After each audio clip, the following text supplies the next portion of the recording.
Je n'ai dit qu'une chose à mon mari, n'amène pas ta patronne à ton dîner d'anniversaire. Il a pris ça à la légère, m'a traité de jalouse et a fait d'elle son invité d'honneur. Quand la soirée s'est terminée, elle est partie en furie, en larmes, et son avocat vient de m'appeler ce matin. Maintenant tout le monde se demande ce que j'ai bien pu faire pour qu'elle perde le contrôle. Si tu amènes Nora à ton dîner d'anniversaire, je ferai en sorte que tu le regrettes. Les mots sont sortis de ma bouche avant que je puisse y réfléchir à 2 fois. Lucas n'a même pas levé les yeux de son téléphone. Il a juste ri. Ce son creux qui avait remplacé la chaleur authentique que je connaissais autrefois, et il a continué de faire défiler ce qui était plus important que cette conversation, plus important que nous. Avant de continuer, je tiens à vous remercier d'être là et de soutenir les histoires sur les limites, le respect et le fait de s'affirmer. Si vous croyez que la documentation et les preuves sont importantes pour protéger ce qui vous appartient, s'il vous plaît, envisagez de vous abonner. Cela aide ces histoires à toucher d'autres personnes qui en ont besoin. Maintenant, voyons ce qui se passe ensuite. J'étais assise en face de lui à notre table de cuisine un mercredi matin qui aurait dû être ordinaire. Le soleil entrait par la fenêtre derrière lui, éclairant les mèches grises dans ses cheveux sombres qui semblaient se multiplier chaque fois que je le regardais vraiment. Son café restait intact dans la tasse en céramique que je lui avais offerte à Noël dernier. Celle avec ses initiales gravées en or qui m'avait coûté plus que je ne voulais l'admettre. Le café était probablement froid maintenant, mais il ne l'avait pas remarqué. Il ne remarquait plus rien, à moins que cela n'apparaisse sur l'écran de son téléphone ou que le nom de Nora y soit attaché. J'avais répété ces mots pendant 3 jours, testant différentes versions dans ma tête en allant au travail, sous la douche, ou allongé éveillé à côté de lui la nuit en l'écoutant dormir. J'avais mesuré chaque syllabe pour m'assurer de ne pas paraître hystérique ou émotive, ou toutes ces choses qu'il pourrait utiliser pour rejeter ce que je disais. Ma voix était sortie exactement comme je le voulais. Calme, stable, le même ton que j'utilisais au travail lorsque je documentais des preuves qui finiraient par démanteler tout le dossier de quelqu'un. Mais Lucas a juste ri. Bon sang, Harper, tu as l'air paranoïaque, dit-il, levant enfin les yeux vers moi avec ses yeux bleus qui me donnaient autrefois des papillons dans le ventre de la meilleure des manières. Maintenant, il me rendait juste malade. Il n'y avait plus rien derrière eux quand il me regardait. Aucune reconnaissance de qui j'étais ou de qui nous avions été ensemble. Juste une légère irritation que je l'interrompe dans ce qu'il faisait sur son téléphone. Nora est ma patronne, continua-t-il, baissant déjà les yeux sur son écran. C'est un dîner de travail autant que mon anniversaire. Tu sais à quel point cette promotion est importante. J'ai besoin qu'elle soit là. La façon dont il a dit « besoin » m'a fait serrer la mâchoire. Comme si c'était un simple fait que j'étais trop stupide ou trop jalouse pour comprendre. Comme si travailler comme assistante juridique spécialisée en contentieux pendant 12 ans ne m'avait rien appris sur la lecture des gens, sur la reconnaissance du moment où les limites professionnelles avaient été franchies, puis complètement démolies. J'ai posé ma propre tasse de café sur le comptoir en marbre avec un soin délibéré. Le léger clic qu'elle a fait semblait trop fort dans le silence qui s'étirait entre nous. Mon café était devenu froid aussi, mais j'ai gardé mes mains enroulées autour de la céramique parce que j'avais besoin de quelque chose de solide à quoi me raccrocher pendant que je regardais mon mariage se dissoudre en temps réel. Ce n'est pas un dîner de travail, Lucas. C'est ton 40e anniversaire chez Marcel S.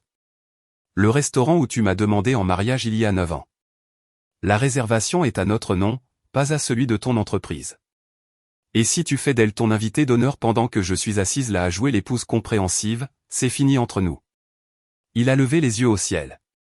A littéralement levé les yeux au ciel comme si je faisais une scène pour quelque chose sans importance. Tu es ridicule. Nora a été essentielle à mon développement de carrière. Elle m'a encadré sur des projets très difficiles. L'avoir la montre du respect et du professionnalisme. Tu comprendrais si tu n'étais pas si menacé par les femmes qui réussissent. C'était la spécialité de Lucas maintenant. Transformer chaque préoccupation légitime que je soulevais en une preuve de mon inadéquation personnelle. Je ne m'inquiétais jamais de quelque chose de réel. J'étais toujours jalouse, peu sûre de moi, menacée. Le fait que Nora Castellano, sa patronne de 47 ans et directrice régionale des opérations chez Brennan Logistique, ait envoyé des textos à mon mari à 23h avec des messages comme « Je pense à notre session de stratégie de demain », suivi d'un emoji clin d'œil, ne signifiait apparemment rien. Je faisais juste une scène. Je l'avais observé pendant des mois. Le documentant de la manière dont j'avais été formé à tout documenter au travail. Le parfum a été la première chose que j'ai remarquée. Tom Ford, cher et subtil, le genre qui persiste juste assez longtemps pour être mémorable. Je ne le lui avais jamais acheté. Quand je l'ai interrogé à ce sujet avec désinvolture un matin alors qu'il s'habillait, il a haussé les épaules et a dit qu'un collègue le lui avait recommandé. Il n'a pas dit quel collègue. Je n'ai pas demandé. J'ai juste pris une note mentale et suis passé à autre chose. Puis sont venues les coupes de cheveux. Lucas avait toujours été le genre d'homme à laisser passer 6 ou 8 semaines entre les coupes, n'allant chez le coiffeur que lorsque ses cheveux commençaient à le déranger. Soudain, il y allait toutes les 2 semaines. Ses cheveux toujours parfaitement coiffés. Sa barbe taillée avec précision. Il a aussi commencé à acheter de nouveaux vêtements. Des chemises de couleur qu'il n'avait jamais portées auparavant. Des pantalons qui lui allaient vraiment au lieu de ceux, amples, qu'il portait depuis avant notre mariage. Il se reconstruisait pièce par pièce en quelqu'un que je reconnaissais à peine. Quelqu'un qui se souciait d'impressionner une personne qui n'était pas sa femme. J'ai observé tout cela sans rien dire. J'ai juste pris des notes, photographié les reçus que je trouvais dans les poches de sa veste. J'ai documenté les dates, les heures et les changements de comportement. J'ai construit mon dossier comme j'avais appris à le faire au travail, avec patience, précision, et la compréhension qu'une seule preuve ne signifie rien, mais que 50 preuves créent un schéma que personne ne peut expliquer. Ce que Lucas ne savait pas, ce qu'il ne pouvait absolument pas savoir parce qu'il avait cessé de me voir vraiment il y a des mois, c'est que 3 mois plus tôt, j'avais déposé une plainte anonyme auprès des RH contre Nora Castellano. J'avais utilisé un compte email jetable que j'avais créé spécifiquement à cet effet et j'avais rempli la plainte avec des détails que j'avais recueillis des commentaires négligents de Lucas sur la politique de bureau, des choses qu'il mentionnait en passant sans réaliser ce qu'il révélait. La plainte était soigneusement formulée, professionnelle. Elle alléguait que Nora accordait un traitement de faveur aux employés masculins qu'elle trouvait attirants, qu'elle brouillait les frontières professionnelles de manière à mettre les gens mal à l'aise, qu'elle faisait l'objet de rumeurs depuis des années, mais que personne ne voulait risquer sa carrière en s'exprimant officiellement. J'avais joint les preuves limitées auxquelles j'avais accès à l'époque. Des références vagues à des communications tardives et des interactions sociales inappropriées. La plainte n'a abouti à rien car elle était anonyme et les preuves n'étaient pas assez concrètes pour déclencher une enquête formelle. Mais je savais qu'elle se trouvait dans un dossier quelque part au RH. Un drapeau rouge associé au nom de Nora. Quelque chose qui deviendrait pertinent plus tard, quand j'aurais plus de munitions. J'avais appris quelque chose de crucial au cours de mes 12 années de travail dans le contentieux. Les gens qui font des menaces les mettent rarement à exécution. Ils disent des choses dramatiques dans des moments de colère. Tracent des limites qu'ils effaceront plus tard. Posent des ultimatums sur lesquels ils reviendront une fois le calme revenu. Mais les gens qui font des promesses, de vraies promesses, énoncées calmement et clairement avec une intention totale derrière elles. Ces gens-là tiennent toujours leurs promesses. Lucas s'est levé de la table, son café froid toujours intact dans la tasse chère qui était probablement un gaspillage d'argent, maintenant que j'y pensais. Il était déjà de nouveau absorbé par son téléphone, faisant défiler ce que je pouvais voir être des notes sur son dîner d'anniversaire. Liste d'invités, options de menu, plan de table. Il avait réservé la salle à manger privée de Marcelo S il y a 2 semaines. Je le savais parce que j'avais vu l'email de confirmation dans sa boîte de réception lorsque son ordinateur portable était ouvert sur le comptoir de la cuisine. La même salle à manger privée où il m'avait demandé en mariage il y a 9 ans, pour mon 28e anniversaire, à l'époque où il planifiait encore des surprises, m'écrivait des mots et me regardait comme si j'étais la personne la plus intéressante dans n'importe quelle pièce. Maintenant, il utilisait cette même salle pour célébrer ses 40 ans et il la traitait comme un événement d'entreprise, menu personnalisé avec ses plats préférés, accords mets et vins de première qualité coûtant plus cher par bouteille que ce que nous dépensions habituellement en course pour une semaine. Il engageait même un photographe professionnel pour documenter la soirée car, apparemment, avoir 40 ans nécessitait le même niveau de preuve visuelle qu'un mariage. J'avais aussi vu sa liste d'invités. 14 personnes, des collègues de travail dont je reconnaissais les noms d'après ses plaintes sur la politique de bureau, des amis de la salle de sport qu'il avait rejointe il y a 6 mois, des gens que je n'avais jamais rencontrés qui en savaient apparemment plus sur sa vie actuelle que moi. Son frère Marcus, qui ne m'avait jamais particulièrement apprécié et avait cessé de faire semblant vers l'époque où Lucas avait commencé à changer de parfum. Et tout en haut de la liste, son nom entouré 2 fois dans son application de notes, se trouvait Nora Castellano. Pendant que Lucas planifiait sa célébration avec plus d'enthousiasme qu'il n'en avait montré pour quoi que ce soit me concernant depuis des années, je faisais mes propres préparatifs. J'avais déjà prévu un café avec Rachel Mendoza pour le vendredi matin. Rachel avait travaillé dans le même cabinet que moi il y a des années, à l'époque où j'avais de vagues projets de devenir avocate moi-même avant que la vie, Lucas et la réalité financière ne redirigent ses ambitions. Rachel était maintenant associée senior dans un autre cabinet. Elle était spécialisée en droit du travail et dans les cas de harcèlement au travail, et elle avait la réputation d'être absolument impitoyable lorsqu'il s'agissait de protéger les employés contre les superviseurs qui abusaient de leur pouvoir. J'avais gardé le contact avec elle au fil des ans, des cafés occasionnels tous les quelques mois, un réseautage professionnel qui ne semblait jamais forcé parce que nous nous apprécions sincèrement. J'avais besoin de comprendre exactement ce qui se passait lorsque quelqu'un en position d'autorité était publiquement exposé pour avoir une relation inappropriée avec un subordonné. J'avais besoin de connaître les procédures, les délais, les résultats probables. J'avais besoin de savoir quelles armes étaient à ma disposition avant de décider lesquelles utiliser et comment les utiliser le plus efficacement possible. Lucas a embrassé le sommet de ma tête distraitement en passant, de la manière dont on pourrait caresser un chien couché à ses pieds. Son esprit était déjà ailleurs, probablement déjà au travail, pensant déjà à Nora et à la présentation qu'il avait prévue pour elle aujourd'hui. « Je dois arriver tôt au bureau », dit-il en se dirigeant vers la porte, son téléphone toujours à la main. Grosse présentation pour Nora cet après-midi. Elle veut revoir mes progrès sur le compte Morrison. Bien sûr qu'elle le voulait, Lucas, dis-je, et il s'arrêta sur le seuil, sans vraiment me regarder. Son attention était déjà partie, déjà concentrée sur ce que la journée à venir lui réservait, sur ce que Nora voulait de lui. J'étais sérieuse à propos du dîner. Il a souri alors, pas chaleureusement, pas comme il me souriait quand nous étions heureux. Juste ce sourire patient, légèrement condescendant, que l'on donne à quelqu'un qui est difficile à propos de quelque chose qui n'a pas vraiment d'importance dans le grand schéma des choses.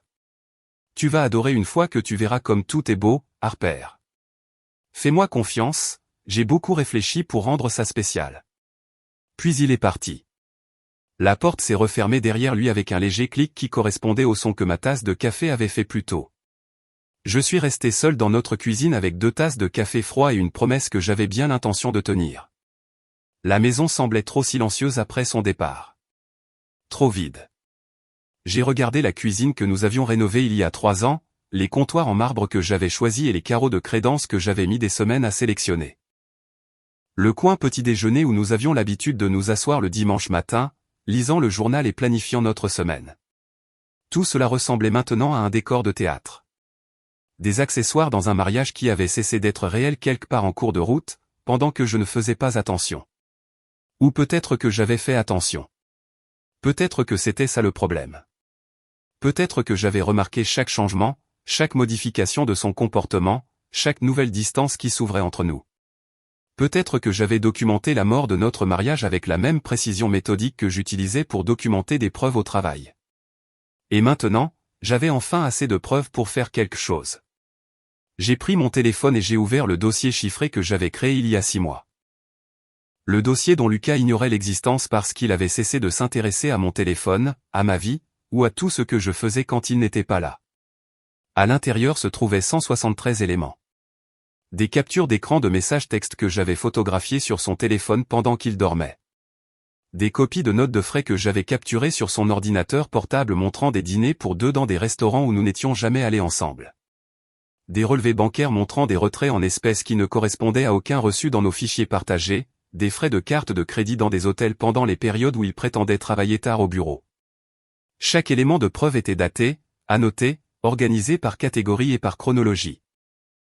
J'avais construit ce dossier de la même manière que je construisais des dossiers au travail, patiemment, minutieusement, avec la compréhension que l'on n'obtient pas justice en étant bruyant ou émotif. On l'obtient en étant préparé et en sachant exactement ce que l'on fait quand le moment vient. Ce moment approchait. Le dîner d'anniversaire de Lucas était dans 10 jours. 10 jours pour qu'il change d'avis, pour qu'il écoute ce que j'avais dit ce matin, pour qu'il choisisse sa femme plutôt que sa patronne. Mais je savais déjà qu'il ne le ferait pas. Il avait fait son choix il y a des mois, quand il avait commencé à acheter un nouveau parfum, à se faire couper les cheveux toutes les 2 semaines et à envoyer des SMS à Nora à minuit. Il avait fait son choix chaque fois qu'il rentrait tard, sentant le vin cher, et me disait qu'il avait travaillé sur le compte Morrison. Alors, j'avais fait mon choix aussi. Et contrairement à Lucas, je tiens toujours mes promesses. J'ai appelé Rachel Mendoza le vendredi matin depuis ma voiture pendant ma pause déjeuner, garée dans le coin le plus éloigné du parking où personne de mon bureau ne me verrait. Le téléphone a sonné 3 fois avant qu'elle ne décroche. Sa voix était chaleureuse mais distraite, comme celle de quelqu'un jonglant avec plusieurs dossiers à la fois. Harper, ça fait trop longtemps. Comment vas-tu? J'ai besoin de ton aide pour quelque chose, dis-je, sautant les politesses parce que je n'avais pas l'énergie de prétendre que c'était un appel amical. On peut se voir pour un café? Quelque part loin de nos endroits habituels. Il y eut une pause à l'autre bout du fil, et je pouvais presque l'entendre passer du mode ami décontracté au mode avocate. Dans combien de temps? Aujourd'hui, si possible. C'est sérieux, alors? Oui. Nous nous sommes rencontrés dans un café à 40 minutes de nos 2 bureaux, dans un quartier où aucune de nous n'avait de raison de se rendre. Le genre d'endroit où le café était décent mais sans plus, où la clientèle était principalement des gens de passage. Rachel est arrivée avec 10 minutes de retard, s'excusant pour un appel client qui s'était prolongé, son tailleur gris légèrement froissé par ce qu'elle a expliqué avoir été une journée de 14 heures commencée avant le lever du soleil. Nous avons commandé des cappuccinos à 8$ chacun qui avaient le goût de grains brûlés, et j'ai attendu que nous soyons assises dans une banquette d'angle avant de parler. Si quelqu'un en position d'autorité dans une entreprise a une relation inappropriée avec un subordonné et que cette relation est exposée publiquement d'une manière qui embarrasse l'entreprise, que se passe-t-il?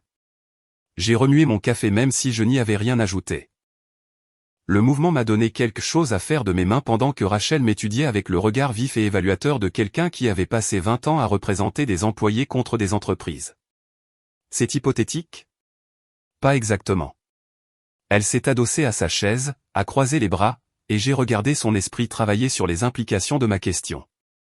Rachel avait toujours été rapide, l'une des personnes les plus intelligentes avec qui j'avais travaillé à l'époque où nous débutions toutes les deux dans le droit. Elle n'avait pas besoin que je lui explique en détail ce que je demandais vraiment.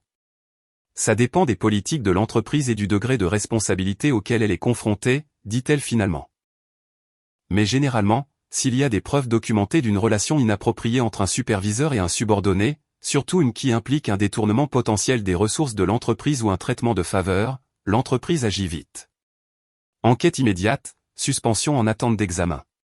Si les preuves sont accablantes, licenciement et action en justice potentielle pour violation de l'éthique. Même si la personne est haut placée? Surtout si elle est haut placée. Plus on est haut, plus la chute est dure, et plus l'entreprise a intérêt à faire de vous un exemple. Elle a fait une pause, a bu une gorgée de son horrible café. Les entreprises ne plaisantent plus avec ça, Harper. Un moment viral, un scandale public, et leur réputation est détruite. Elles sacrifieront n'importe qui pour contenir la situation. J'ai hoché lentement la tête, absorbant cette information. De quel genre de preuve aurais-tu besoin? Rachel a souri, mais il n'y avait aucun humour dans son sourire. De la documentation. Des messages textes, des emails, des notes de frais, des témoignages. Tout ce qui établit un schéma de comportement. Plus vous avez de preuves, moins ils ont de marge de manœuvre pour le rejeter comme un malentendu.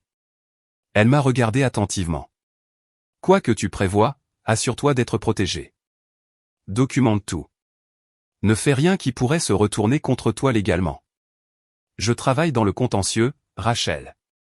La documentation, c'est mon métier. Nous avons parlé pendant encore 30 minutes des procédures et des délais, de la manière dont ces enquêtes se déroulaient généralement et des résultats les plus probables. Au moment où j'ai quitté ce café, j'avais exactement ce dont j'avais besoin, une feuille de route pour ce qui se passerait une fois que j'aurais appuyé sur la gâchette. Lucas a passé les 2 semaines suivantes à planifier son dîner d'anniversaire avec une intensité que je ne l'avais pas vu appliquer à quoi que ce soit me concernant depuis au moins 3 ans, peut-être plus. J'ai observé cela depuis la périphérie de notre mariage, invisible dans ma propre maison, et j'ai catalogué chaque détail. Il était obsédé par le plan de table. J'en ai trouvé 4 versions différentes à la poubelle, chacune légèrement modifiée, chacune positionnant Nora Castellano immédiatement à sa droite, à la place qui traditionnellement aurait été la mienne. J'étais relégué au milieu de la table dans chaque version, prise en sandwich entre son frère Marcus et un certain Trevor de la comptabilité. Il a passé des heures à rechercher des accords mets et vins, appelant Marcelo S à plusieurs reprises pour ajuster le menu. Je l'ai entendu au téléphone un soir expliquer qu'il devait ajouter un plat de fruits de mer parce que son invité d'honneur adorait les huîtres. Il n'a pas mentionné que sa femme était allergique aux fruits de mer et passerait tout le plat à regarder les autres manger pendant qu'elle resterait là sans rien. J'ai observé tout cela et j'ai senti quelque chose de froid et de calculé s'installer dans ma poitrine. Ce n'était plus de la colère. La colère était chaude et réactive et obscurcissait le jugement. C'était autre chose. C'était le sentiment que j'éprouvais au travail lorsque je construisais un dossier. Quand je pouvais voir toutes les pièces se mettre en place et que je savais exactement comment ça allait se terminer. Lucas m'a montré la liste finale des invités un soir alors que je préparais le dîner. Il ne serait pas à la maison pour manger. Il a sorti son téléphone et a fait défiler son application de notes, montrant chaque nom comme s'il présentait la preuve de son importance. Trevor de la comptabilité vient, et Miguel des opérations, et les gars de ma salle de sport. Tu te souviens d'eux, non? On les a rencontrés à cette course de charité l'année dernière. Je ne me souvenais pas d'eux. J'ai hoché la tête quand même. Et évidemment Nora, a-t-il continué, sa voix prenant un ton différent quand il a dit son nom. Plus chaleureux, plus animé. Elle amène un plus un, apparemment. Probablement son mari. C'était là, en haut de sa liste, entouré 2 fois à l'encre numérique rouge. Nora Castellano plus un. Ça a l'air d'être une sacrée fête, dis-je en coupant des légumes avec plus de force que nécessaire. Ça va être parfait. Je pense vraiment que ça pourrait être la soirée qui consolide la promotion. Avoir Nora là, lui montrer à quel point je sais réseauter, comment je rassemble les gens. Tout ça fait partie d'une vision plus large.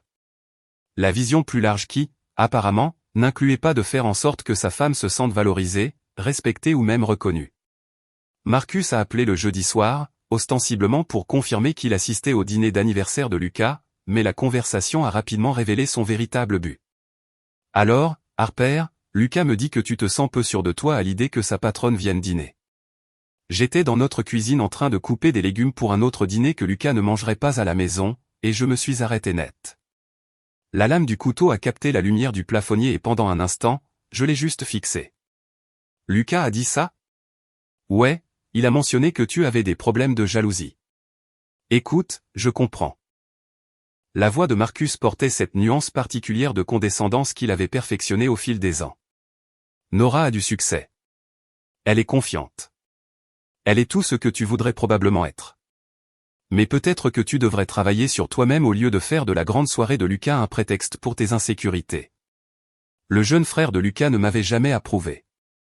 C'était clair depuis notre rencontre il y a 10 ans lors d'un barbecue familial où il m'avait demandé ce que je faisais dans la vie, puis avait passé 20 minutes à expliquer pourquoi les assistantes juridiques étaient essentiellement des avocats ratés.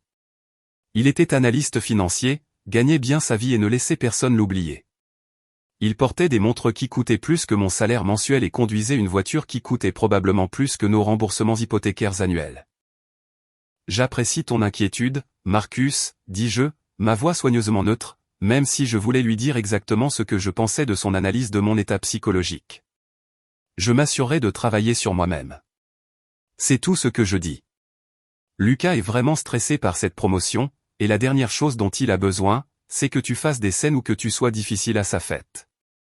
Je l'ai remercié d'avoir appelé, j'ai mis fin à la conversation et j'ai ajouté son nom à la liste mentale des personnes qui apprendraient la vérité trop tard pour y faire quoi que ce soit.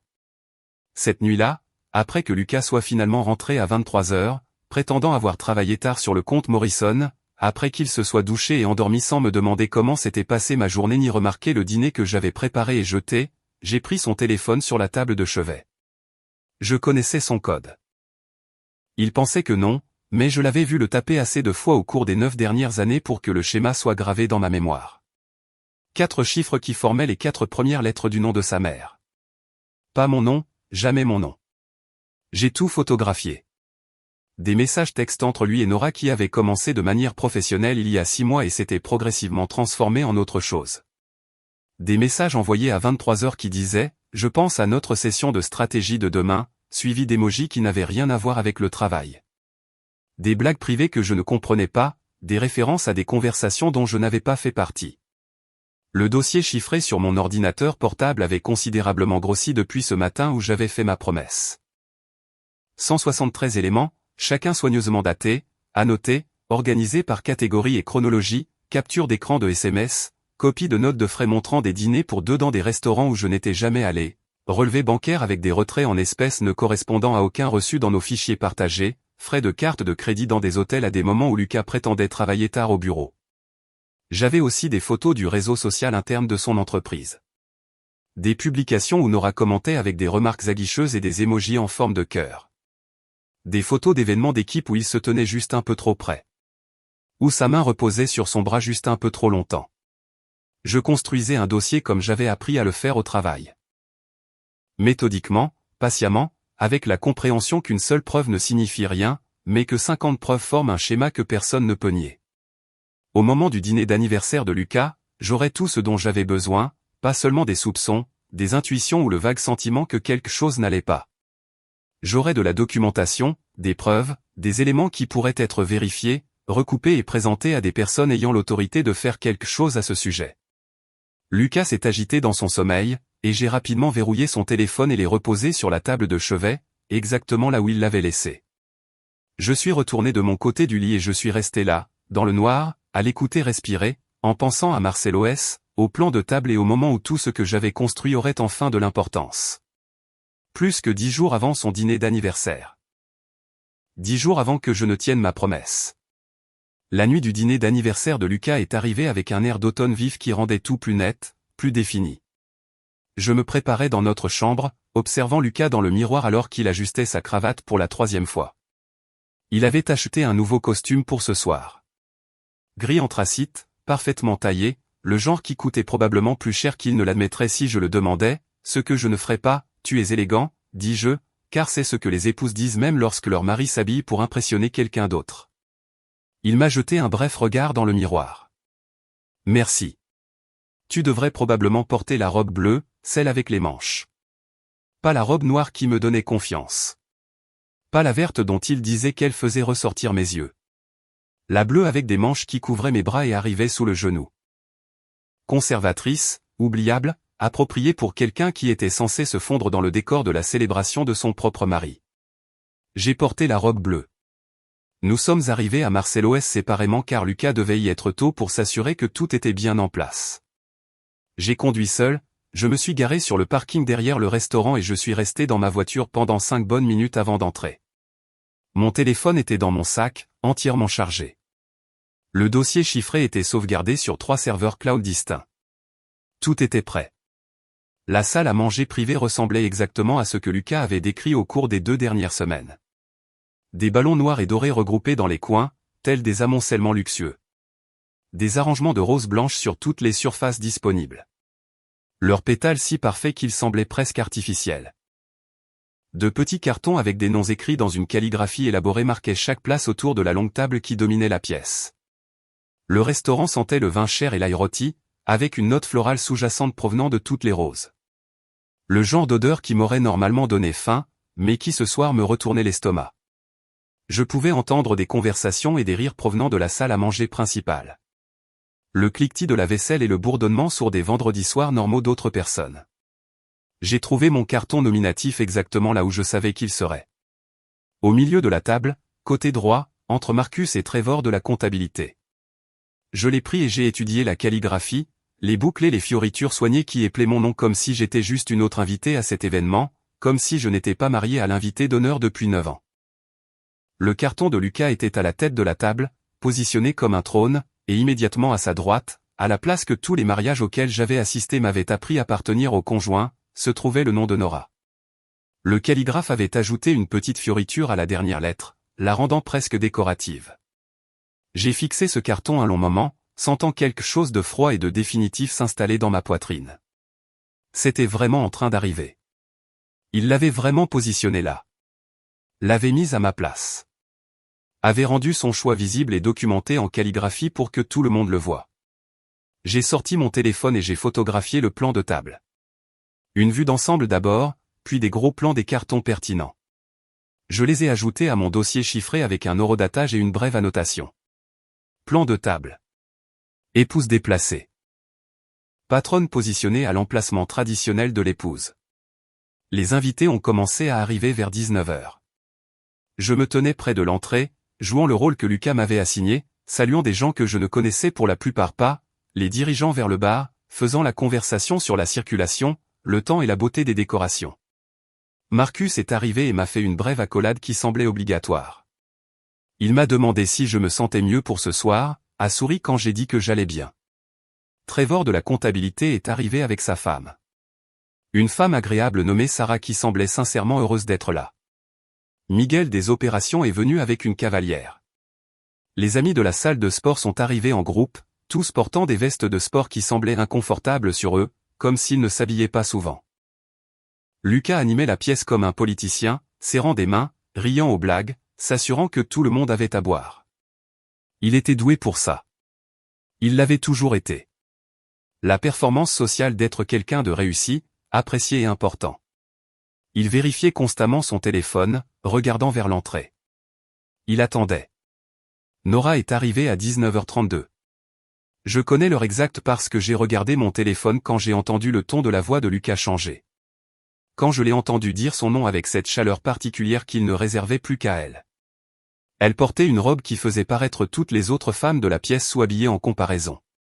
D'un bordeaux profond, assez décolleté pour que je voie Marcus jeter un double regard, associé à des talons qui ajoutaient au moins 10 cm à sa taille. Elle se déplaçait comme quelqu'un qui n'avait jamais douté de son droit d'être dans n'importe quelle pièce, qui n'avait jamais fait face à des conséquences pour quoi que ce soit parce que les règles ne s'appliquaient tout simplement pas aux gens comme elle. Son mari n'était pas avec elle. Le +1 que Lucas avait mentionné n'était apparemment pas d'actualité. J'ai observé depuis ma position près du bar Lucas abandonner pratiquement la conversation qu'il avait et se diriger vers elle. Il a pris son manteau lui-même, a complimenté son apparence assez fort pour que les gens se retournent, puis l'a guidée à travers la pièce, faisant les présentations comme si elle était une royauté en visite et que nous étions tous chanceux d'être en sa présence. Voici Nora Castellano, ma directrice régionale, a-t-il dit à Trevor et Sarah. Elle a été absolument essentielle à mon développement cette année. Honnêtement, je ne sais pas où j'en serais sans ses conseils. Nora a souri gracieusement, a serré des mains, a fait des bruits appropriés sur le talent de Lucas, son potentiel, la chance que l'entreprise avait de l'avoir. Quand ils sont arrivés à moi, la main de Lucas était sur le bas de son dos. Un contact désinvolte qui semblait confortable. Familier. Tu te souviens de Harper? A-t-il dit, comme si j'étais quelqu'un que Nora aurait pu oublier, comme si j'étais secondaire dans l'histoire de sa vie. Bien sûr, a dit Nora en tendant la main. Sa poignée était ferme, confiante. C'est un plaisir de vous revoir. Nous nous étions rencontrés exactement 2 fois auparavant. Une fois à une fête de Noël de l'entreprise il y a 2 ans, et une autre fois quand j'étais passé au bureau de Lucas pour lui déposer son ordinateur portable oublié. Les 2 fois, elle avait été professionnellement agréable et complètement oubliable. Maintenant, elle se tenait devant moi, portant une robe qui coûtait plus que mon salaire mensuel, sur le point de s'asseoir à ma place au dîner d'anniversaire de mon mari. Vous êtes magnifique, dis-je, car c'est ce que les femmes se disent entre elles, même quand nous pensons autre chose. Merci. Vous aussi. Elle n'en pensait pas un mot. Je le voyais à la façon dont ses yeux ont à peine enregistré ma robe bleue à manches avant de passer à quelque chose de plus intéressant par-dessus mon épaule. Lucas l'a guidée vers le bar, sa main toujours sur son dos, et je les ai regardés commander des boissons ensemble. Je l'ai regardé se pencher pour l'entendre par-dessus le bruit ambiant. Je l'ai regardé rire à quelque chose qu'il a dit, touchant son bras de cette manière que les gens ont quand ils sont à l'aise avec l'espace physique de l'autre. Le photographe que Lucas avait engagé travaillait déjà, se déplaçant dans la pièce, capturant des moments spontanés. Je l'ai vu photographier Lucas et Nora au bar, leurs têtes penchées l'une vers l'autre, tous deux souriant. Je l'ai vu capturer le moment où Marcus a tapé sur l'épaule de Lucas pour le féliciter de quelque chose. Je l'ai vu photographier les décorations élaborées, les roses, les cartons nominatifs calligraphiés. Je me suis assuré de n'être sur aucune de ces photos. Je suis resté à des angles où l'objectif du photographe ne tomberait pas naturellement. Cela devait être documenté, mais je n'avais pas besoin de faire partie de l'histoire que cela racontait. Le dîner a été servi à 20h. Tout le monde s'est dirigé vers sa place assignée, trouvant son carton nominatif, s'installant autour de la longue table.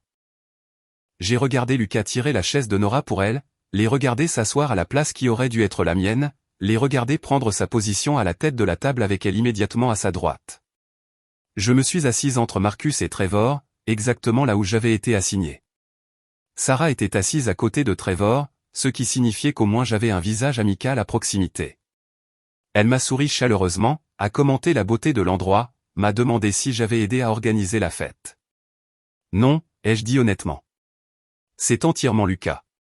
Le premier plat est arrivé. Une sorte de salade avec de la roquette et du parmesan râpé qui devait être bonne, mais qui s'est transformé en carton dans ma bouche. Je l'ai poussé dans mon assiette et j'ai observé Lucas et Nora à la tête de la table, en grande conversation qui les obligeait à se pencher l'un vers l'autre, qui impliquait des contacts, des rires et un niveau d'intimité qui n'avait rien à voir avec un mentorat professionnel. Trevor a essayé de me parler de crypto-monnaie. Il m'a expliqué la technologie de la blockchain comme si j'avais 5 ans, utilisant des gestes pour illustrer des concepts qu'il supposait que je ne pouvais pas comprendre. J'ai hoché la tête aux moments appropriés, j'ai fait des bruits d'encouragement, et j'ai pensé au dossier de preuves sur mon téléphone qui était sur le point de détruire tout ce que Lucas avait construit. Le plat principal est arrivé, filet mignon pour la plupart de la table et le plat de fruits de mer que Lucas avait ajouté spécifiquement parce que Nora adorait les huîtres. Je l'ai regardé les manger. J'ai regardé Lucas la regarder les manger. J'ai regardé toute cette performance se dérouler pendant que j'étais assise, invisible, entre deux hommes qui avaient à peine reconnu mon existence. Le photographe s'est déplacé autour de la table pendant le dîner, capturant des moments. Le groupe riant à une blague. Marcus levant son verre. Miguel et sa cavalière en conversation, et à plusieurs reprises, constamment, Nora et Lucas ensemble. Leur langage corporel sur chaque photo racontant une histoire que toute personne raisonnable pouvait lire. J'ai sorti mon téléphone sous la table et j'ai vérifié l'heure. 20h45, le toast viendrait bientôt, après que le plat principal soit débarrassé, avant l'arrivée du dessert. Lucas avait mentionné le programme lors d'une de ses sessions de planification. Il avait chorégraphié toute cette soirée à la minute près. J'ai ouvert mon application de messagerie et j'ai commencé à rédiger 3 messages.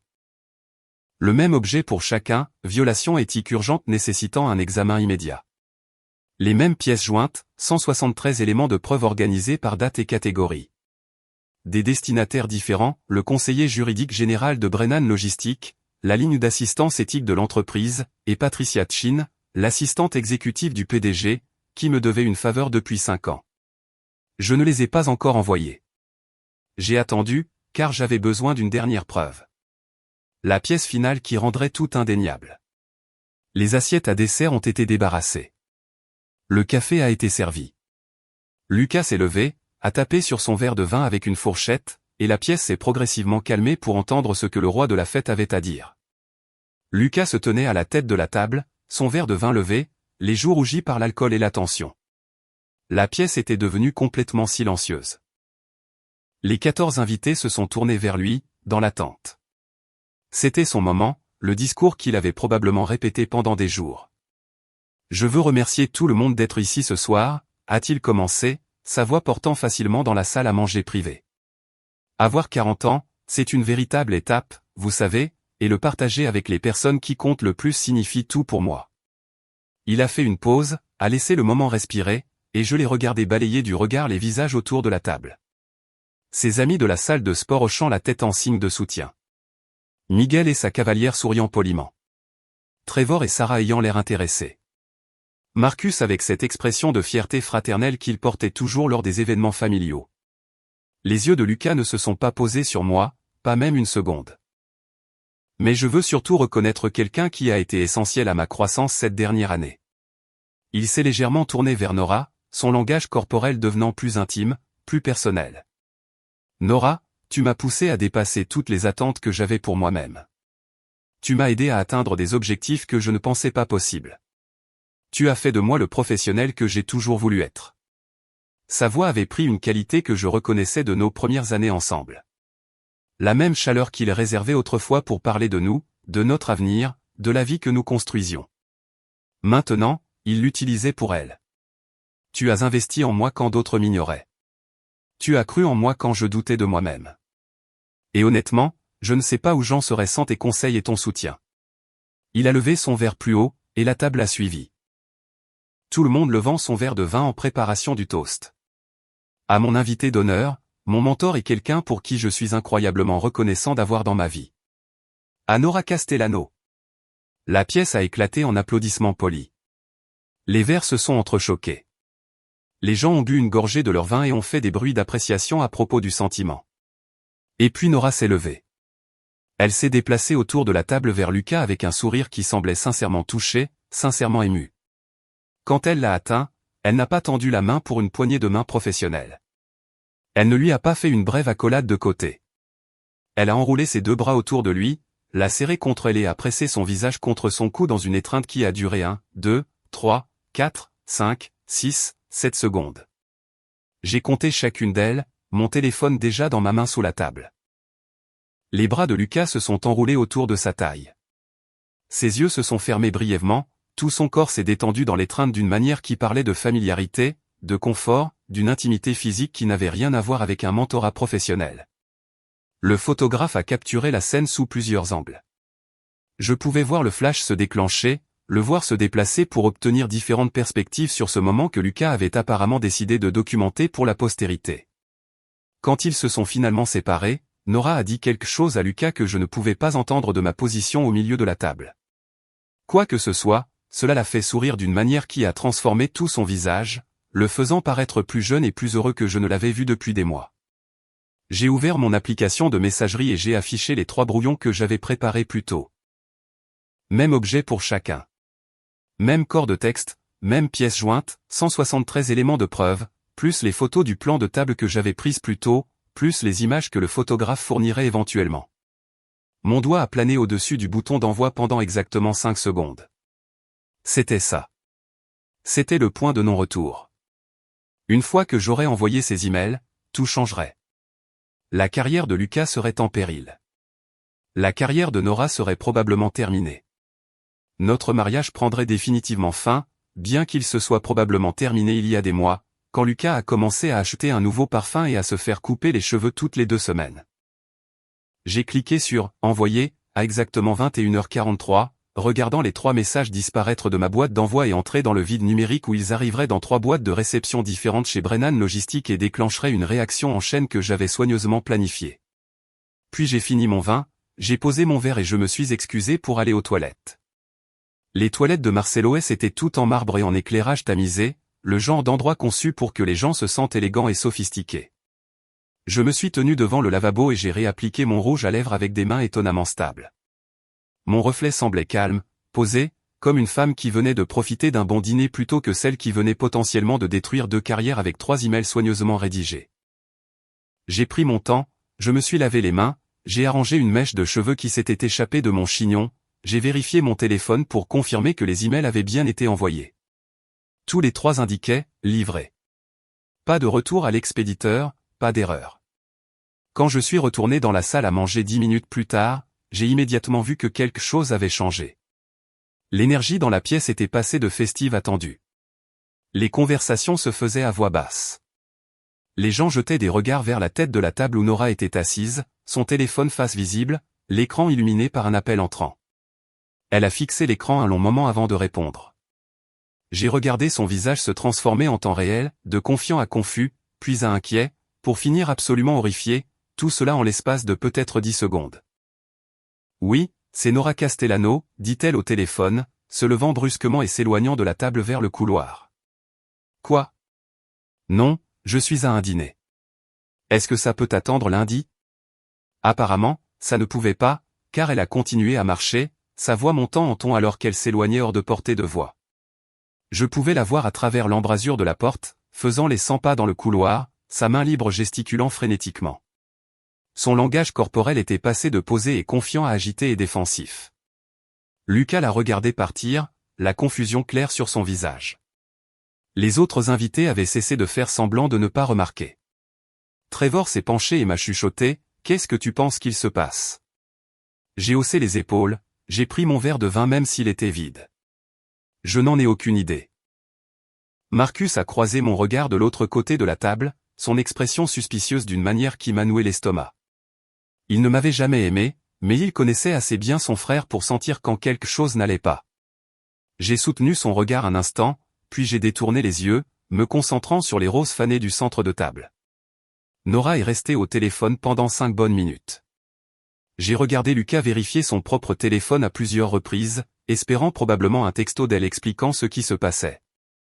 Les autres invités ont fait de la conversation maladroite, prétendant que tout était normal tout en étant clairement très intéressés par le drame qui se déroulait. Quand Nora est finalement revenue à la table, son visage était pâle sous son maquillage.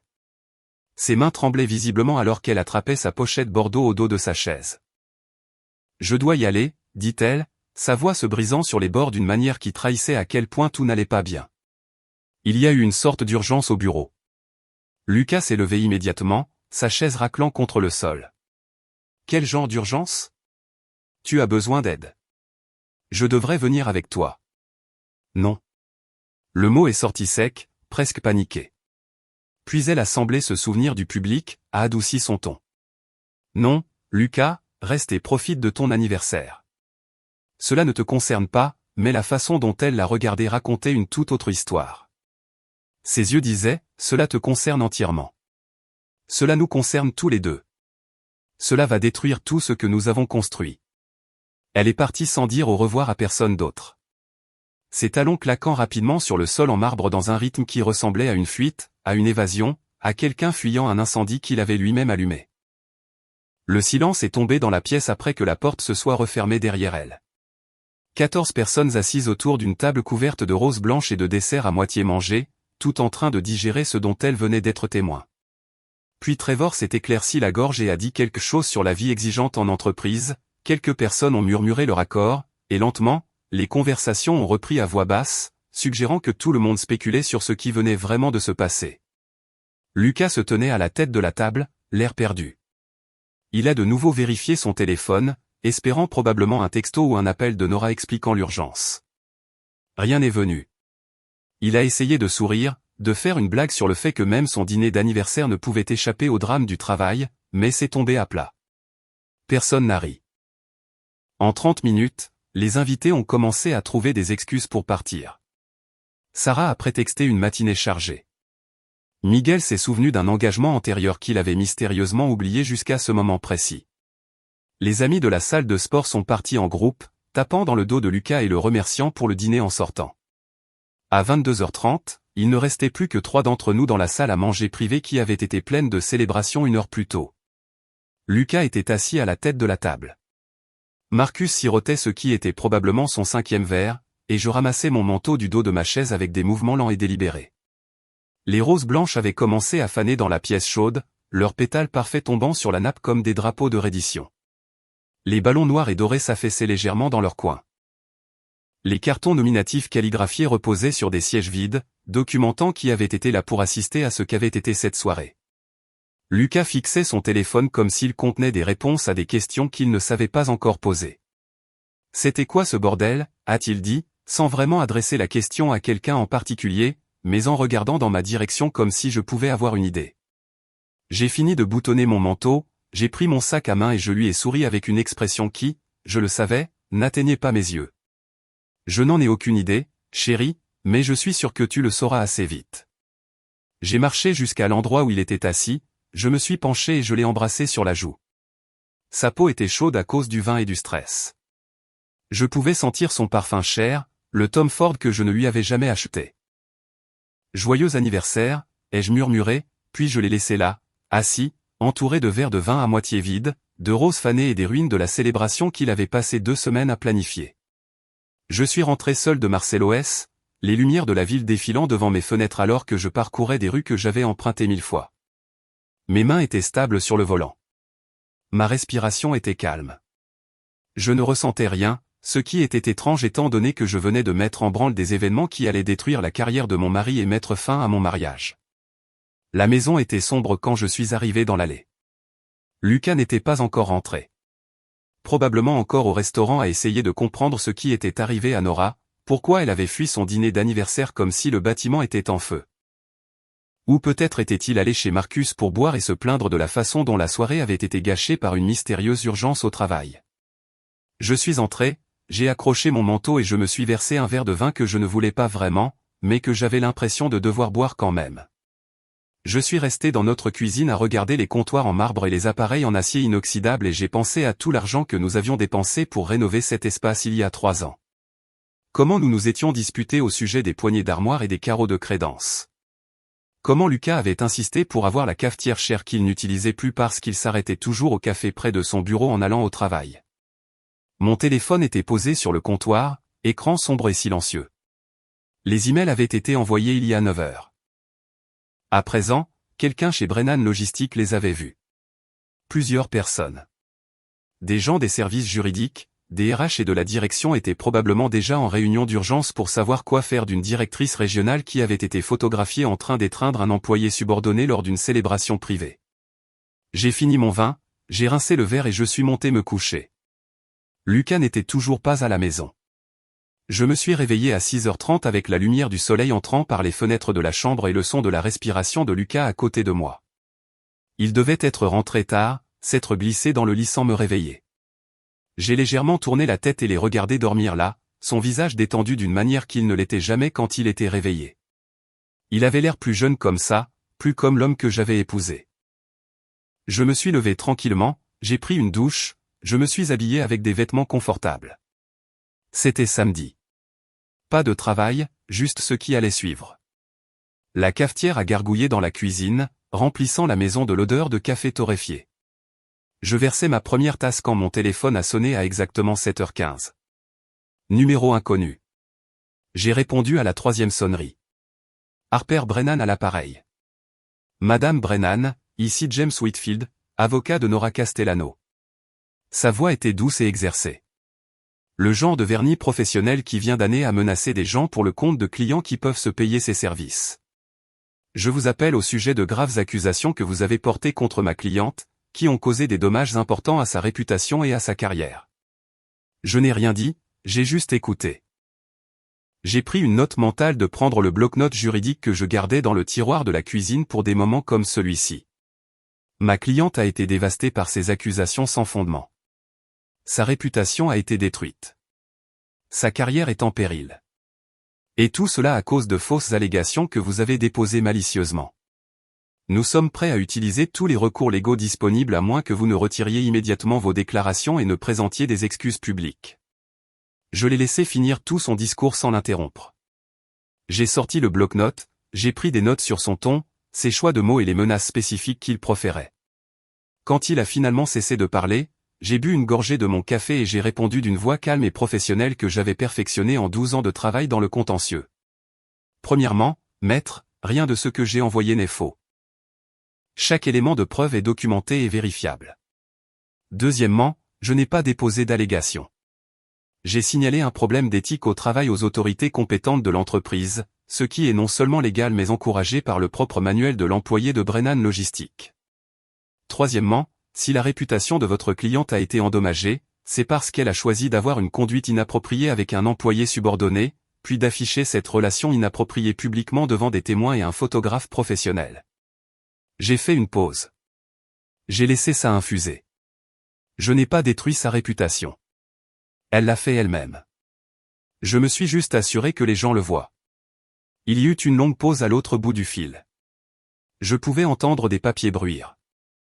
Je pouvais presque l'entendre recalculer son approche, réalisant que je ne serais pas facilement intimidé ou convaincu de reculer. Madame Brennan, nous poursuivrons cette affaire avec agressivité, a-t-il dit, sa voix plus dure maintenant, le ton doux et exercé laissant place à quelque chose de plus menaçant. J'ai souri même s'il ne pouvait pas le voir. Je vous en prie. J'attends avec impatience la phase d'instruction, où nous demanderons par voie légale toutes les communications entre votre cliente et mon mari. Toutes les notes de frais, tous les messages textes, tout. Je suis sûr que ça se passera à merveille pour elle. J'ai pris une autre gorgée de café. Je l'ai laissé digérer ça.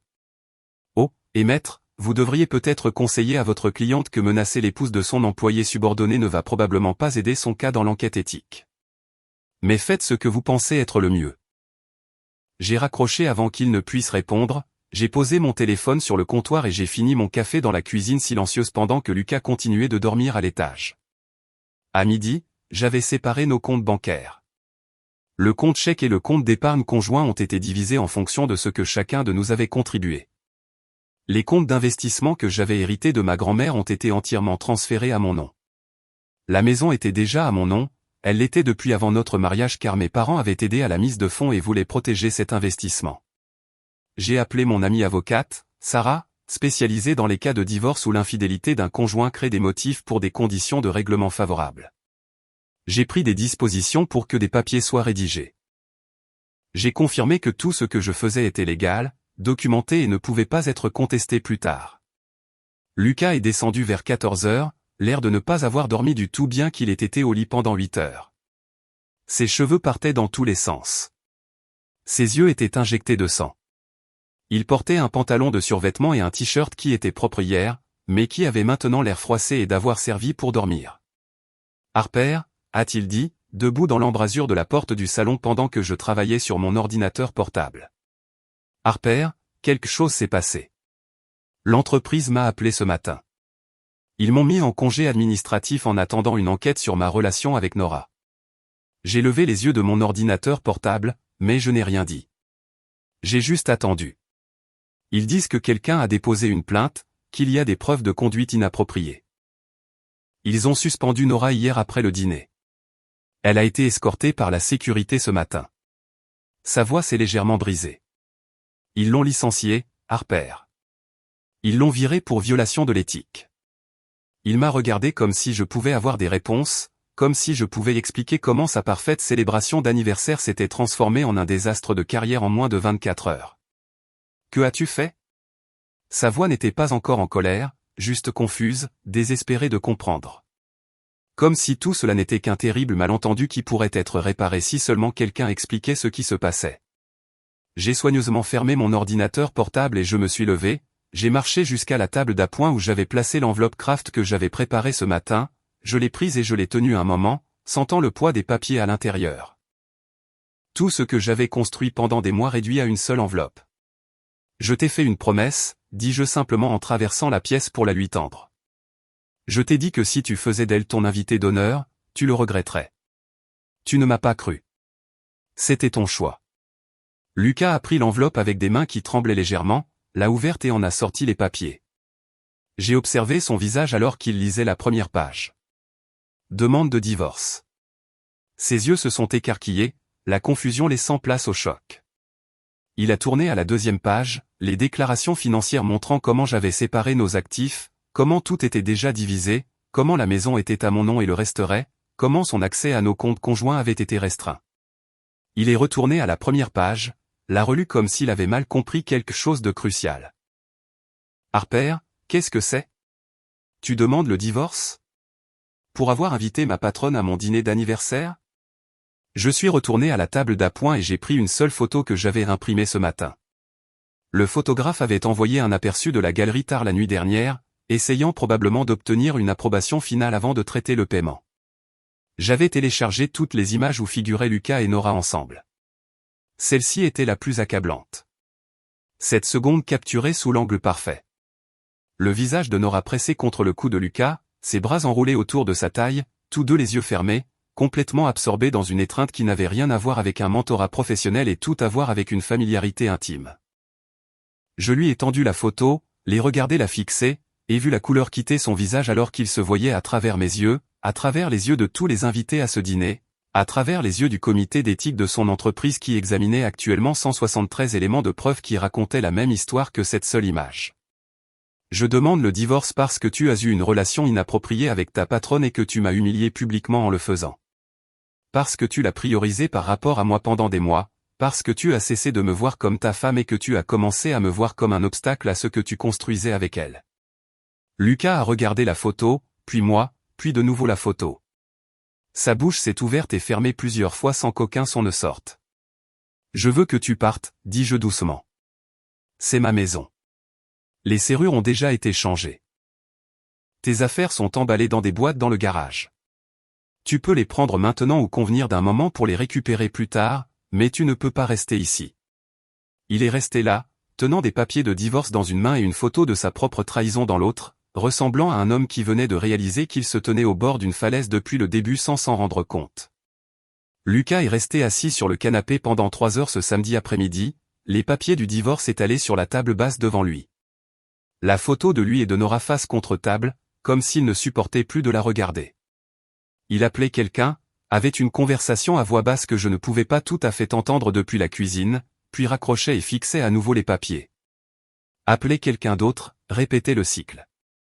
Je me suis préparé le dîner, juste des pâtes avec des légumes, rien d'élaboré.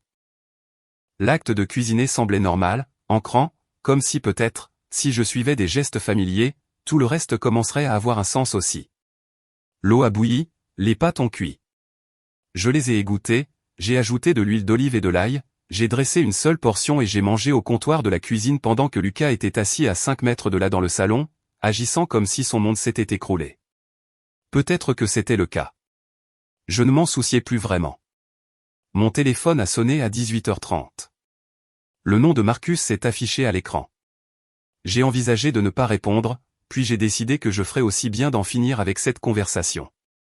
Il rappellerait de toute façon, continuerait d'appeler jusqu'à ce que je décroche, parce que c'est ce que Marcus faisait quand il décidait que quelque chose nécessitait son attention. « Qu'est-ce que tu as fait à mon frère, bordel ?» Pas de salutation, pas de préambule, juste une accusation lancée sur ce ton sec qu'il utilisait quand il pensait que quelqu'un avait fait du tort à sa famille. « Bonjour, Marcus, dis-je calmement, posant ma fourchette. Comment vas-tu ce soir? Ne joue pas à ça avec moi, Harper. Lucas vient de m'appeler. Il est dévasté. Il est en congé de son travail. Sa patronne a été virée et tu lui sers des papiers de divorce pourquoi? Pour avoir invité sa patronne à son dîner d'anniversaire? C'est insensé. C'est vindicatif. Ce sont les conséquences. J'ai interrompu, ma voix égale et contrôlée. Ton frère a passé 6 mois à avoir une relation inappropriée avec sa patronne, à dépenser l'argent de l'entreprise pour des dîners dont je ne savais rien. À lui envoyer des SMS à minuit, à tout changer chez lui pour l'impressionner. Je lui ai donné un avertissement, une limite claire. Il l'a franchi publiquement et m'a humilié devant 14 personnes. J'ai fait une pause. J'ai laissé ça infuser. Alors oui, j'ai signalé une violation de l'éthique à son entreprise en utilisant des preuves que je collectais depuis des mois. Et oui, je demande le divorce. Qu'est-ce que tu pensais qu'il allait se passer, exactement? Il y eut un silence à l'autre bout du fil. Je pouvais entendre Marcus respirer. Je pouvais presque l'entendre recalibrer son approche. Lucas a dit que tu étais paranoïaque. Qu'il n'y avait rien d'inapproprié avec Nora. Que tu avais mal interprété des interactions professionnelles parce que tu étais jalouse de son succès. Bien sûr, c'est ce que Lucas lui avait dit. Bien sûr, il avait présenté la situation comme si j'étais le problème plutôt que d'assumer la responsabilité de ses propres choix. T'a-t-il montré la photo? Ai-je demandé. Celle de son dîner d'anniversaire où elle l'enlace, son visage pressé contre son cou pendant 7 secondes, pendant qu'un photographe professionnel documente la scène? T'a-t-il parlé des SMS de minuit? Des notes de frais pour des dîners dans des restaurants où nous ne sommes jamais allés ensemble? Des frais d'hôtel portés sur sa carte d'entreprise pendant les périodes où il prétendait travailler tard au bureau. Une autre pause. Plus longue cette fois. Il a dit que tout cela était explicable. Des dîners de travail avec des clients, des nuits tardives au bureau où il devait dormir à l'hôtel au lieu de rentrer fatigué. Alors il t'a menti, Marcus, tout comme il me ment depuis des mois. J'ai raccroché avant qu'il ne puisse répondre. J'ai fini mon dîner en silence pendant que Lucas continuait sa veillée sur le canapé, appelant probablement d'autres personnes pour raconter sa version des événements. La version où j'étais instable, vindicative et en train de détruire sa vie pour rien. Jessica a appelé le lundi matin alors que je me préparais pour le travail. Ma meilleure amie depuis l'université, la personne en qui j'avais confiance pour tout depuis plus de 15 ans. J'ai vu son nom sur mon écran et j'ai senti quelque chose se tordre dans ma poitrine parce que je savais déjà que cette conversation n'allait pas bien se passer. Harper, ma chérie, dit-elle quand j'ai répondu, sa voix prudente d'une manière qui me disait que Lucas l'avait déjà contacté. J'ai parlé à Lucas hier. Il a vraiment du mal avec tout ce qui s'est passé. Je n'ai rien dit, j'ai juste écouté, finissant d'appliquer mon mascara dans le miroir de la salle de bain pendant qu'elle continuait. Il a dit que tu avais envoyé des preuves à son entreprise qui ont fait virer sa patronne et que maintenant il pourrait aussi perdre son emploi. Il est dévasté, Harper. Il reste chez son frère parce que tu l'as mis à la porte. Elle a fait une pause et je pouvais l'entendre choisir ses prochains mots avec soin. Ne penses-tu pas que tu as peut-être surréagi? Je veux dire, je sais qu'avoir sa patronne à son dîner d'anniversaire n'était pas idéal, mais détruire 2 carrières semble être une réponse assez extrême à un sentiment de jalousie. Voilà le récit que Lucas tissait, j'étais jalouse, j'avais surréagi et j'étais vindicative, il n'avait rien fait de mal, sauf inviter sa patronne à une fête, et j'avais répondu en ruinant sa vie. Jessica, dis-je lentement, posant mon mascara et regardant mon reflet dans le miroir. Lucas t'a-t-il parlé des SMS de minuit entre lui et Nora? Des dîners secrets, des notes de frais montrant des hôtels pendant les périodes où il prétendait travailler tard. Il y eut une pause de son côté. Il a dit que tout cela était innocent, que tu interprétais de manière excessive des interactions professionnelles normales. J'ai senti quelque chose de froid s'installer dans ma poitrine. La réalisation que même ma meilleure amie était prête à croire la version des événements de Lucas sans la remettre en question. Que 15 ans d'amitié valaient moins qu'un appel téléphonique de mon mari me dépeignant comme la méchante. Je vois, dis-je doucement. Merci d'avoir appelé, Jessica. J'ai besoin d'espace pour digérer tout ça en ce moment. J'ai raccroché avant qu'elle ne puisse répondre, j'ai fini de me préparer pour le travail, j'ai conduit jusqu'au bureau et j'ai passé la journée à documenter des dossiers pour des avocats qui faisaient confiance à mon jugement parce que j'avais prouvé en 12 ans que je savais évaluer les preuves et distinguer la vérité des récits commodes. Patricia de Brennan Logistique m'a appelé le jeudi après-midi. J'attendais son appel, je savais qu'il arriverait depuis le moment où j'ai envoyé ses emails le vendredi soir. Harper, merci de prendre mon appel, a-t-elle dit, sa voix professionnelle, mais plus chaleureuse que nécessaire. Nous avions travaillé ensemble sur un cas d'emploi complexe il y a 5 ans. Et elle m'avait toujours semblé être quelqu'un qui se souciait sincèrement de faire ce qui était juste, même quand c'était difficile. Bien sûr, Patricia, comment puis-je aider? Je veux que vous sachiez que l'entreprise prend l'éthique au travail extrêmement au sérieux. Votre signalement a déclenché un examen immédiat et ce que nous avons trouvé au cours des dernières 72 heures a été profondément préoccupant. Elle a fait une pause et je pouvais entendre des papiers bruire. Nous avons identifié plusieurs violations des politiques, une utilisation inappropriée des fonds de l'entreprise et un schéma de traitement préférentiel qui s'étend au-delà de votre mari. Nous devons comprendre toute l'étendue de ce qui se passait, et nous avons besoin de votre témoignage sur ce que vous avez observé et quand. Nous nous sommes rencontrés le lendemain matin dans un café d'un quartier que ni l'une ni l'autre ne fréquentait. J'ai apporté des copies imprimées de tout ce que j'avais collecté, organisé dans un classeur avec des onglets et des annotations. Patricia a apporté un bloc-notes juridique et un enregistreur vocal, avec ma permission. Pendant 2 heures, je lui ai exposé la chronologie. Quand j'ai remarqué pour la première fois des changements dans le comportement de Lucas, quand j'ai découvert les SMS, quand j'ai photographié les notes de frais, quand j'ai déposé la plainte anonyme il y a 3 mois, en espérant que cela suffirait à déclencher une enquête sans que j'aie à détruire mon mariage moi-même. Patricia a pris des notes détaillées, a posé des questions de clarification, a demandé des dates et des heures précises. Quand j'ai terminé, elle m'a regardé avec quelque chose qui pouvait être de la sympathie, du respect, ou les deux. Harper, je dois vous dire quelque chose, a-t-elle dit en fermant son bloc-notes. Depuis le licenciement de Nora samedi matin, 3 autres employés se sont manifestés avec leur propre plainte concernant son comportement. Des schémas similaires de traitement préférentiel, de communications inappropriées, de violation des limites.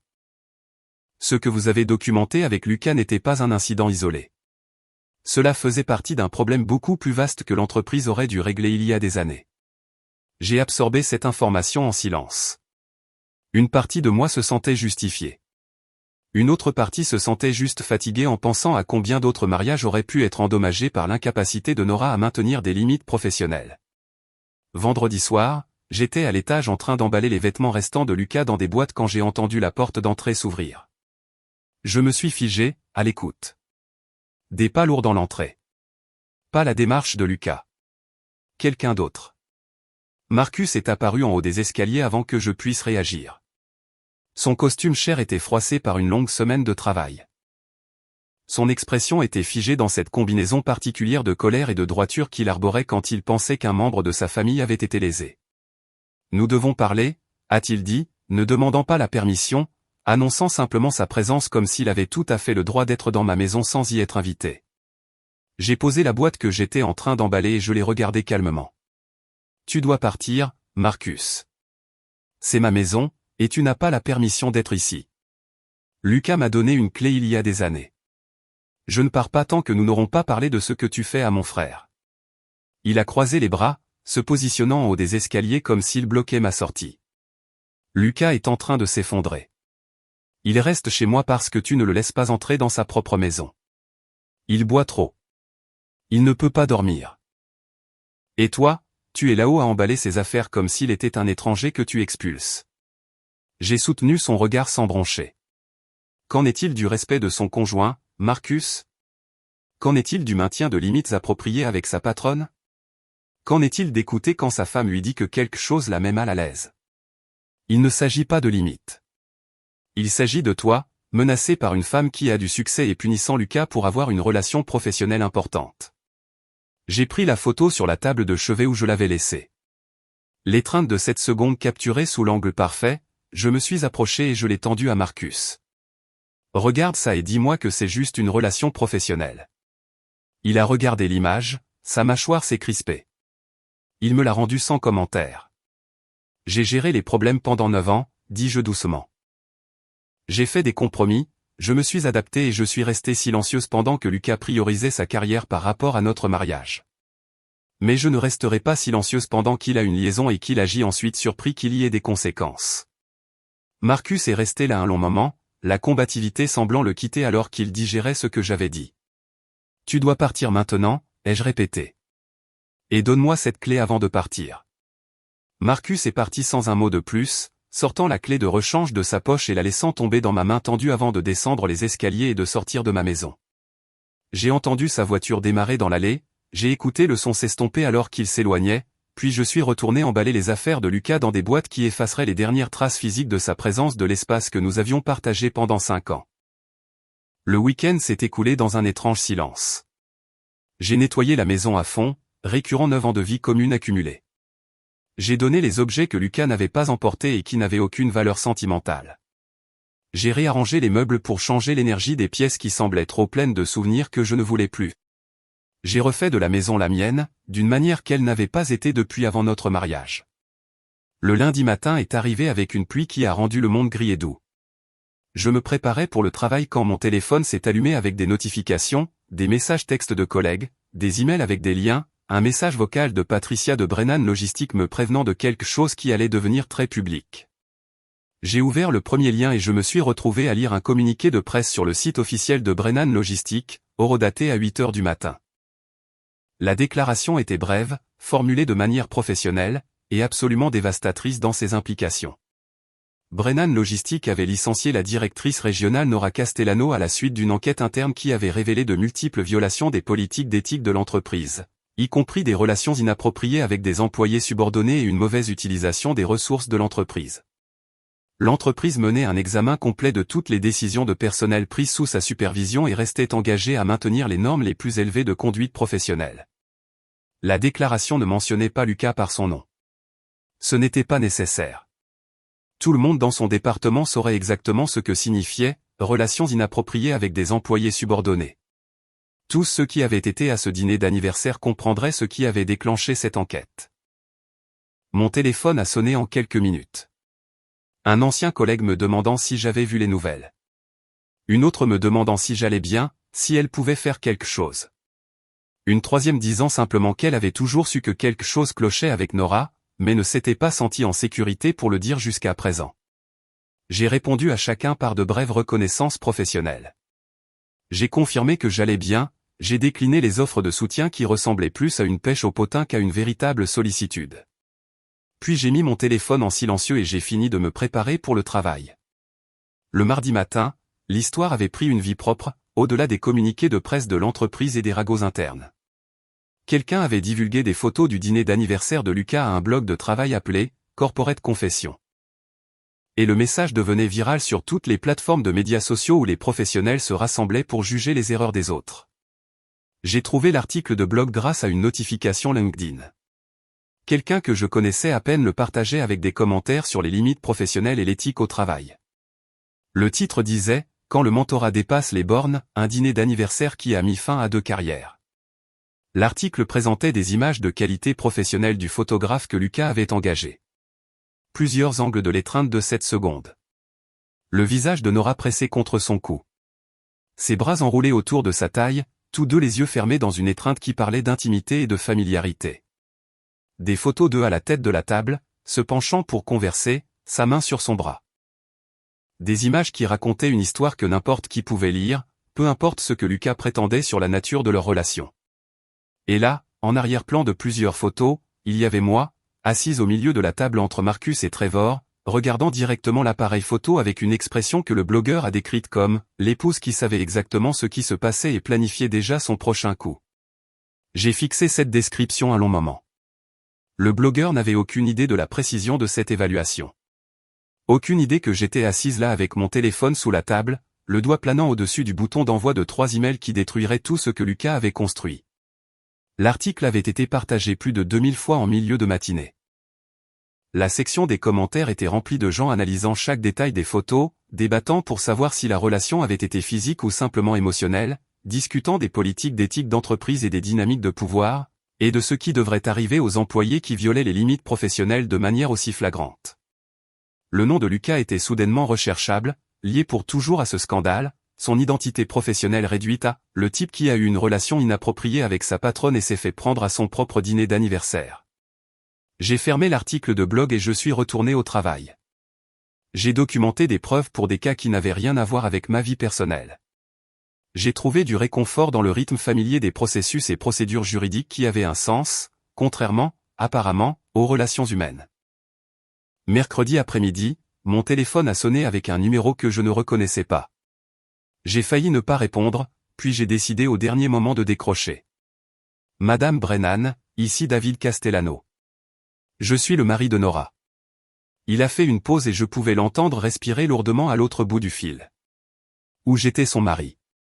J'ai demandé le divorce hier. Je n'ai rien dit pendant un moment, digérant cette information. Puis, je suis désolé que vous traversiez cela. J'ai trouvé des messages textes entre elle et votre mari remontant à 8 mois. Des centaines. Sa voix s'est légèrement brisée. Des messages qui allaient bien au-delà de tout ce qui est professionnel. Des conversations tardives sur des choses personnelles, des blagues privées, des projets de dîner et de verre. Elle avait enregistré son contact sous un faux nom dans son téléphone, c'est pourquoi je n'avais jamais rien remarqué avant. Il a continué à parler et je l'ai laissé faire.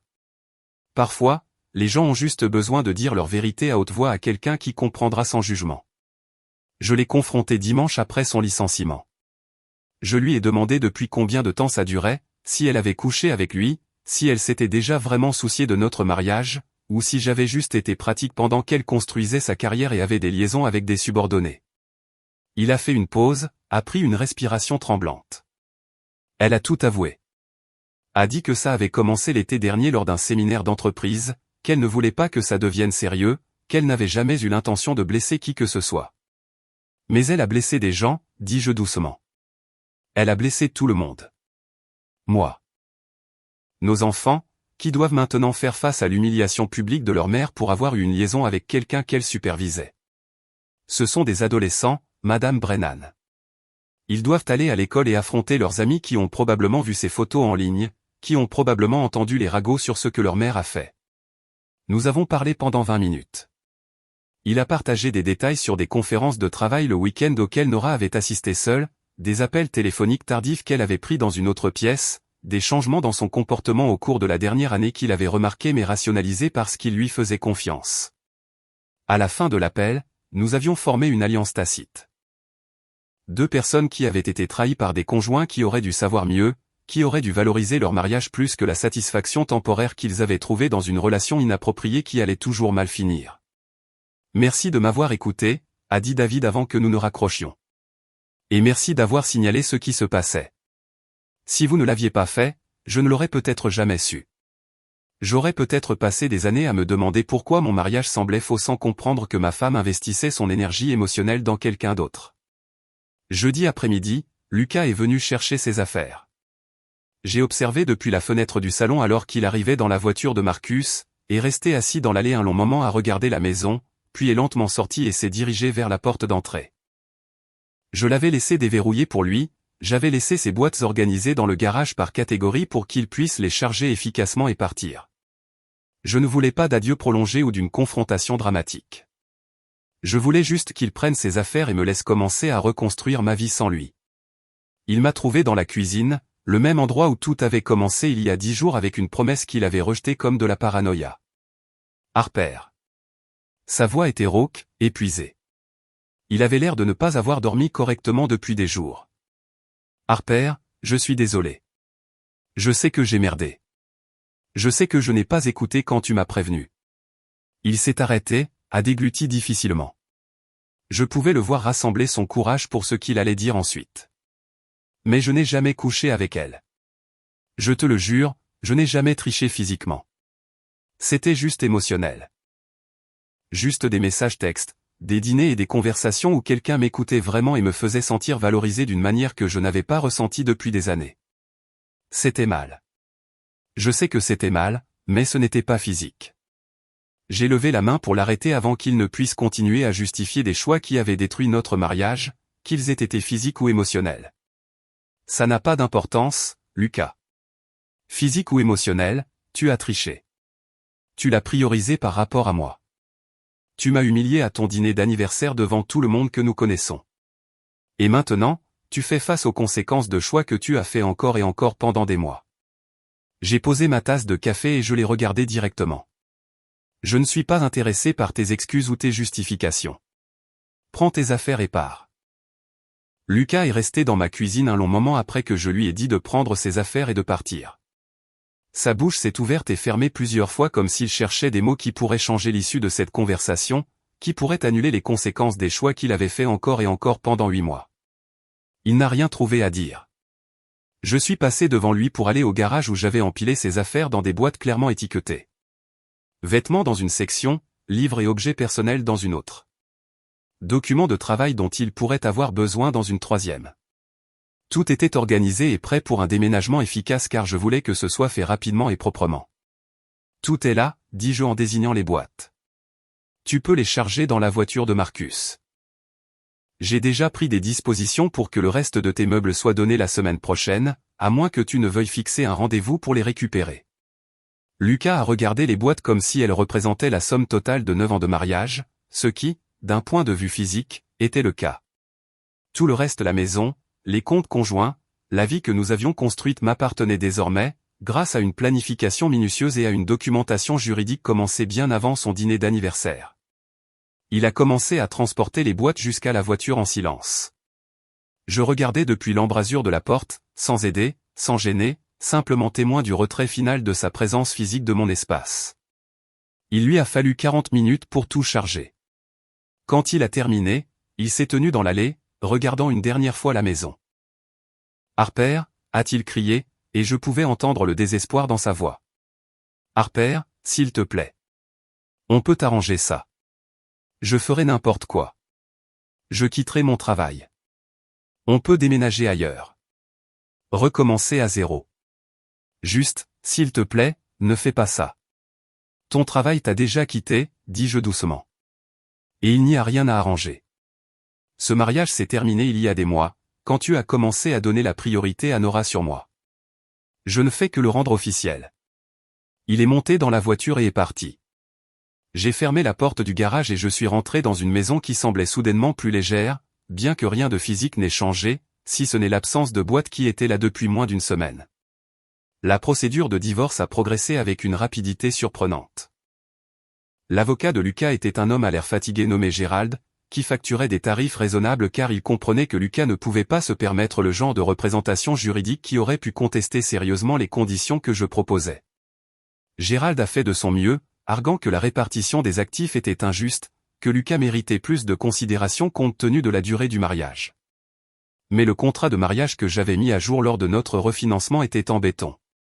Mon avocate Sarah a examiné chaque clause avec une précision calme, démontrant que tout avait été légalement exécuté, que Lucas avait signé de son plein gré en pleine connaissance de ce à quoi il consentait, que les conditions étaient applicables en vertu de la loi de l'État. La maison est restée la mienne. L'argent de l'héritage qui avait financé la mise de fonds est resté protégé.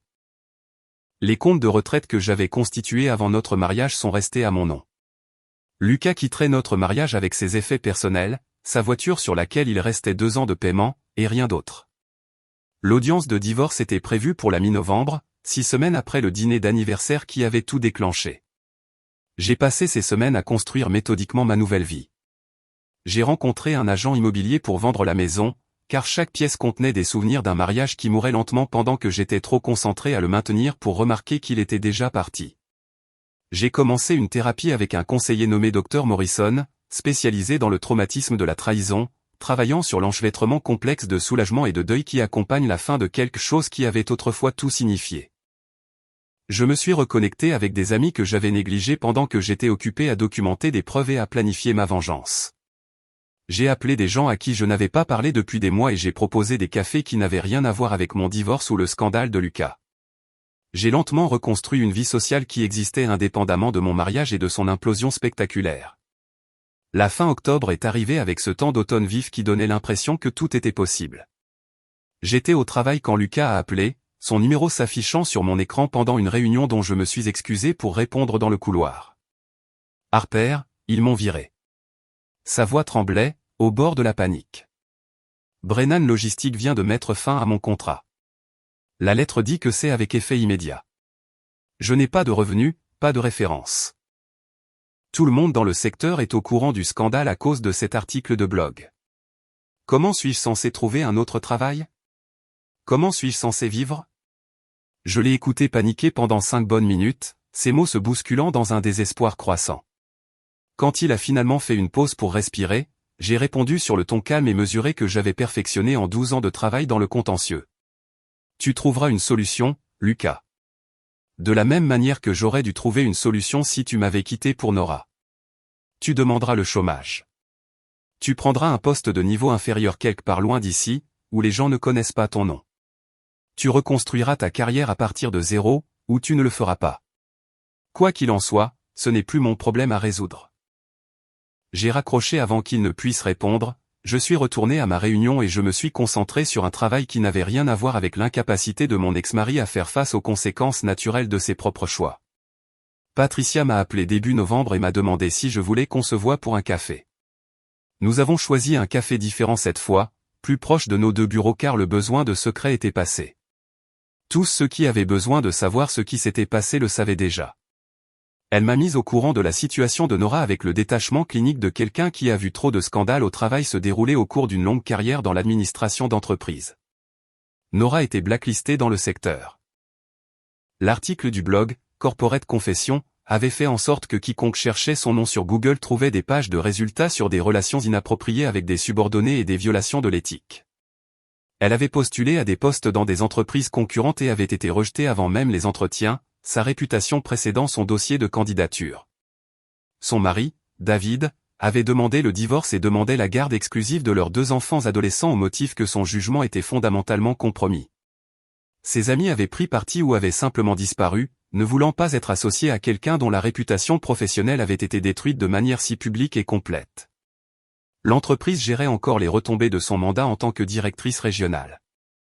Chaque promotion qu'elle avait approuvée, chaque évaluation de performance qu'elle avait rédigée, chaque décision de personnel qu'elle avait prise nécessitait désormais un examen pour déterminer si elle était basée sur le mérite ou influencée par des relations personnelles et un traitement préférentiel. Nous avons identifié au moins 5 autres employés qui ont reçu un traitement favorable qui semble avoir été lié à des relations personnelles avec Nora, a déclaré Patricia en remuant son café distraitement. Certains d'entre eux se sont manifestés volontairement. D'autres, nous les avons découverts grâce à l'enquête. C'est un désordre qui prendra des mois à démêler complètement.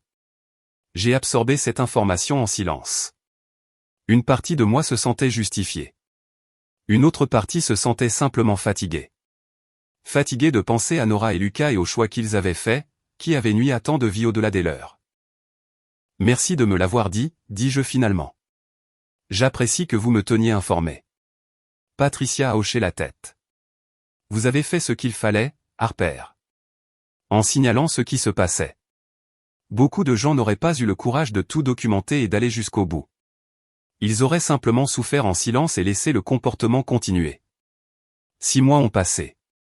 Le printemps est arrivé avec les cerisiers en fleurs, des jours plus longs et le sentiment que le pire était peut-être enfin derrière moi. Le divorce avait été finalisé en novembre, avec des conditions exactement comme je les avais proposées. Lucas avait déménagé dans une autre ville où Marcus l'avait aidé à trouver un poste de cadre intermédiaire dans une plus petite entreprise de logistique qui n'avait pas entendu parler du scandale ou avait décidé de lui donner une seconde chance.